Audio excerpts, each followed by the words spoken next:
كله يقعد مكانه يا جدعان عشان الحمد لله رب العالمين. اللهم إنا نبرأ من الثقة إلا فيك،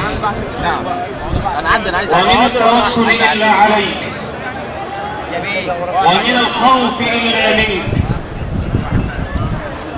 ومن الخضوع إلا لك، ومن الرهبة إلا لجلال وجهك العظيم.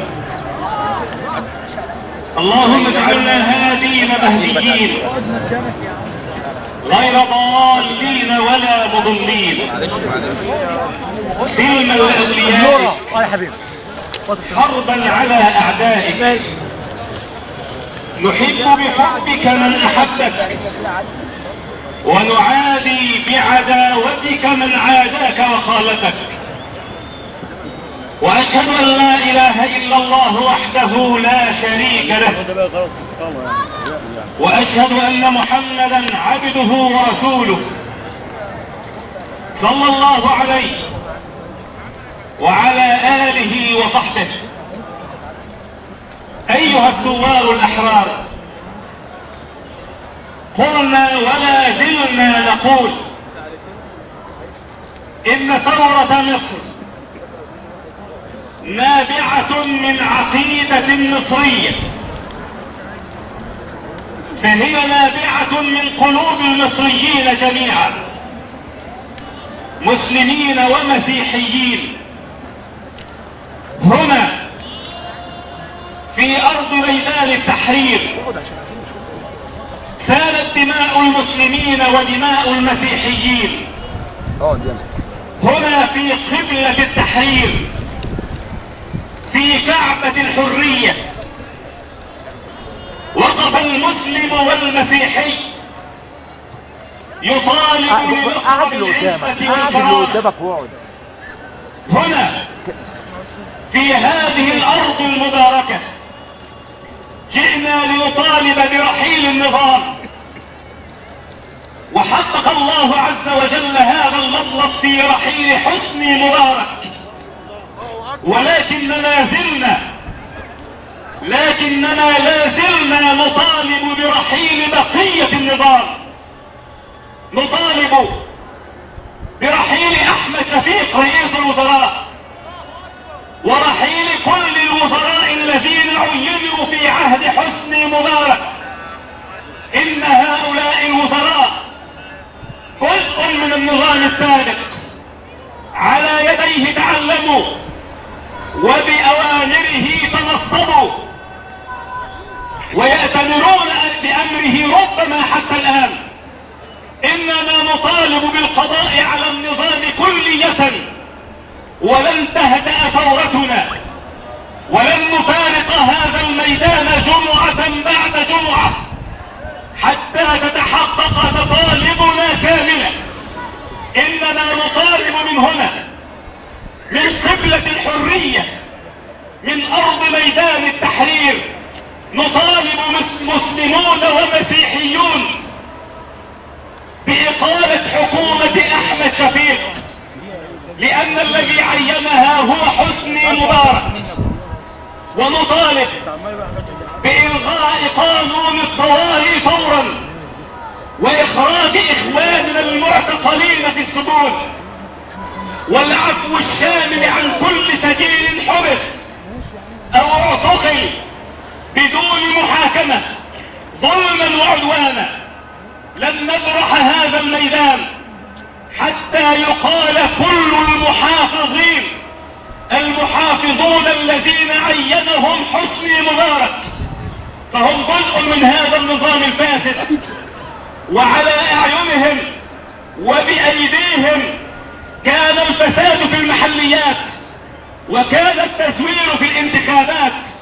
إن التزوير الأخير في مجلسي الشعب والشورى كان بيد هؤلاء وعلى أعينهم.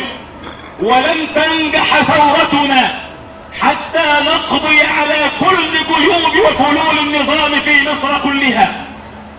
إننا نطالب أيضا بتجميد الحزب الوطني، هذا الحزب الفاسد الذي نهب أموال وزور إرادة الشعب، والذي زور البرلمان الأخير فبقاء الأحزاب، بقاء هذا الحزب وبقاء أمناء هذا الحزب في المحافظات إنما يؤكد على بقاء هذه السياسة الفاسدة المستبدة. إن شعب مصر، هذا الشعب الأبي، هذا الشعب البطل، هذا الشعب الثائر الذي أبى إلا أن يعيش بحرية وكرامة، وإلا أن يرفع رأسه أمام العالم كله، يأبى إلا أن تتحقق كل هذه المطالب، وإلا فنحن الثوار الأحرار نقولها وبكل صراحة: سنبقى هنا في هذا الميدان جمعة بعد جمعة، نأتي كل جمعة لنطالب بمطالبنا حتى تتحقق، وحتى نعيش جميعا في حرية بكرامة ونزاهة. أيها الأحبة، إن ما حدث في الأيام الماضية هو تجسيد حقيقي لقول المولى جل وعلا: قل اللهم مالك الملك تؤتي الملك من تشاء وتنزع الملك ممن تشاء وتعز من تشاء وتذل من تشاء بيدك الخير إنك على كل شيء قدير. ولعلكم شاهدتم رموز الفساد خلف أسوار السجن في المحاكم المصرية، يحاسبون على ما أفسدوا، ويحاسبون على ما نهبوا، ويحاسبون على ما سرقوا. وهذا هو المصير الطبيعي لكل فاسد ولكل سارق ولكل ناهب أراد أن ينهب مال هذا الشعب ومال هذا الوطن. إنما المصريون الأحرار سنعيش أبد الدهر ثائرين، سنعيش بعزة وكرامة حتى تتحقق كل هذه المطالب. أدعو الله عز وجل أن يوفقنا لما يحب ويرضى، أو كما قال: ادعو الله عز وجل.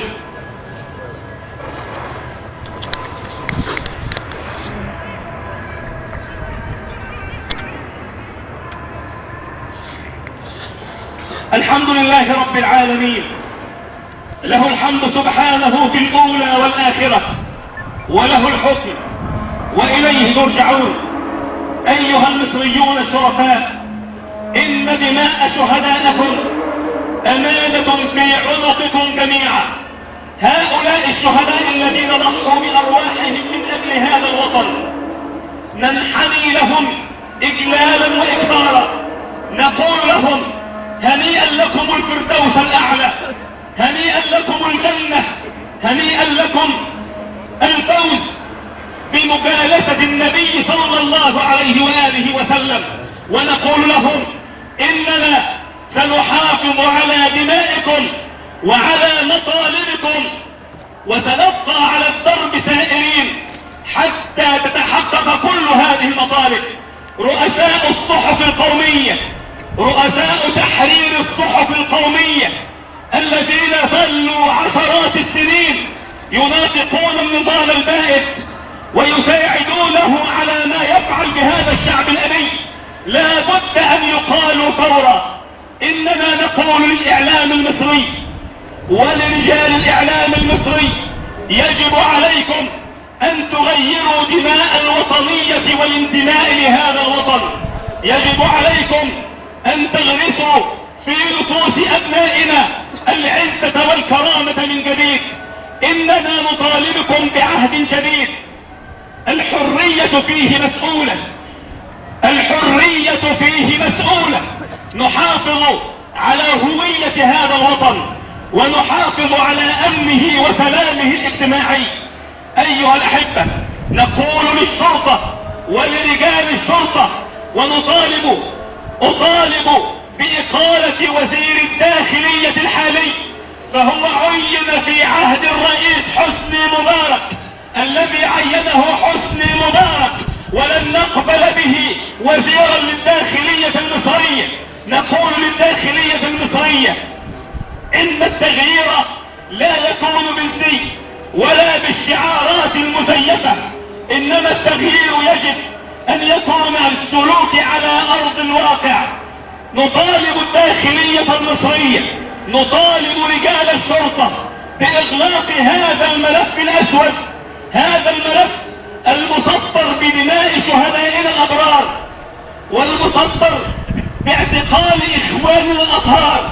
نطالبهم بملف جديد يكون فيه انتماء رجال الشرطة للشعب وليس للحاكم. نريد شرطة تحافظ على الوطن وتحافظ على الشعب، ولا يكون ولاؤها للحاكم على حساب مصلحة الشعب.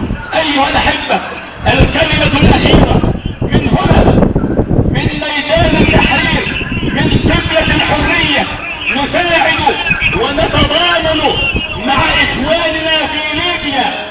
إخوانكم في ليبيا يقتلون، إخوانكم في ليبيا تسفك دماؤهم. نقول لهم إننا معكم متضامنون، إننا معكم سائرون، إننا معكم وعلى الضرب معكم، سنبقى معكم حتى تتحقق مطالبكم وحتى تنالوا عزتكم وتنالوا كرامتكم. أقول من هنا، من أرض ميدان التحرير، أقول للقذافي: هذا الطاغية، هذا المستبد، هذا الفاسد، هذا الذي يسرق وينهب أموال الشعب منذ 40 سنة والآن يقتل في شعبه، يقتل أبناء شعبه. أطالبه بالتنحي، أطالبه بالتنحي فورا، وأقول له قول الشاعر: ارحل وعارك في يديك، ارحل وعارك في يديك، كل الذي أخفيته يبدو عليك، ارحل وعارك في يديك، اخلع ثيابك وارتحل.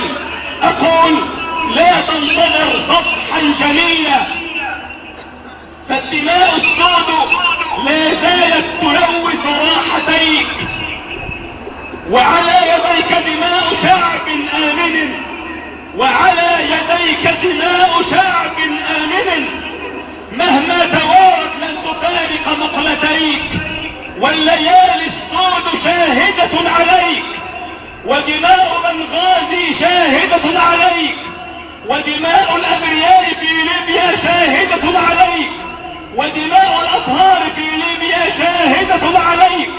ارحل وعارك في يديك، ارحل وأبناؤك في يديك، ارحل وحارساتك في يديك، ارحل وخيمتك في يديك، ارحل وخيبتك في يديك.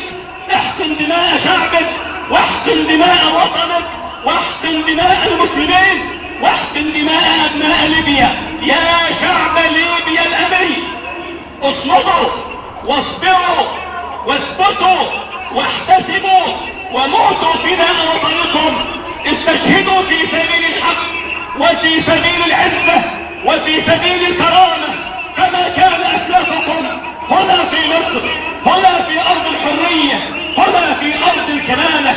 أيها المصريون، مسلمون ومسيحيون، سنبقى دوما ثائرين، سنبقى دوما ثائرين، سنبقى دوما ثائرين هنا في هذا الميدان في قبلة الحرية حتى تتحقق كل هذه المطالب، وأجملها في رحيل أحمد شفيق ومن معه من وزراء، رحيل كل المحافظين الذين عينوا في عهد حسني مبارك، محاسبة صفوة الشريف، محاسبة أحمد فتحي سرور، محاسبة زكريا عزمي، محاسبة كل رموز الفساد، محاسبة كل رموز البلطجة والفساد، وأيضا حل جهاز أمن الدولة ورحيل وزير الداخلية.